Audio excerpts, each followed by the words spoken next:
ఈ car race కేసులో ACB దూకుడు పెంచింది. ఈ కేసు విషయంలో ఎఫ్ఈఓ కంపెనీ సీఈఓను మరోసారి విచారించనుంది.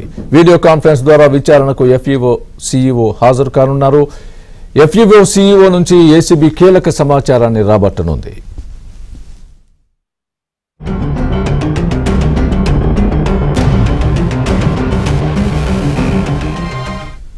ఇదే విషయానికి సంబంధించి పూర్తి అప్డేట్ మా ప్రతినిధి ప్రవీణ్ చెప్తారు. ప్రవీణ్, ఫార్ములా ఈ కార్ రేసింగ్ కేసులో విచారణ వేగవంతం చేసింది ఏసీబీ. ఇప్పటికే నోటీసులు ఇవ్వడంతో మొదటిసారి విచారణకు వీడియో కాన్ఫరెన్స్ ద్వారా ఎఫ్ఈఓ కంపెనీ సీఈఓ కూడా విచారణకు హాజరవ్వడం జరిగింది.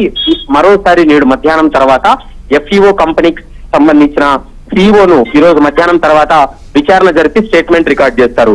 ఎందుకంటే విదేశాల్లో ఎఫ్ఈఓ కంపెనీకి సంబంధించినటువంటి చైర్మన్స్ కావచ్చు, సీఈఓలు ఉండడంతో వారిని వీడియో కాన్ఫరెన్స్ ద్వారానే విచారణ జరిపి వాళ్ళ స్టేట్మెంట్ కూడా రికార్డ్ చేస్తున్నటువంటి పరిస్థితి కనపడుతుంది. ఎందుకంటే ఫార్ములా ఈ కార్ రేసింగ్ 2024 నిర్వహించాల్సినటువంటి ఒప్పందాన్ని ఎందుకు ఉల్లంఘించారనేటువంటి అంశానికి సంబంధించి క్లారిటీ రావాలి. మరోవైపు హైదరాబాద్ లో ఈ కార్ రేసింగ్ నిర్వహించడానికి ముందుగా ఎవరు ప్రతిపాదించారనేటువంటి అంశాలన్నిటిపైన పూర్తి స్థాయిలో కంపెనీ నుంచి కూడా రాబట్టేటువంటి అవకాశం అయితే కనపడుతుంది. ఈ ఫార్ములా కేసులో ఎఫ్ఈఓ కంపెనీ విచారణ తర్వాత మరోసారి కేటీఆర్ కు నోటీసులు జారీ చేసి విచారణ జరుపుతారనేటువంటి చర్చ జరుగుతుంది.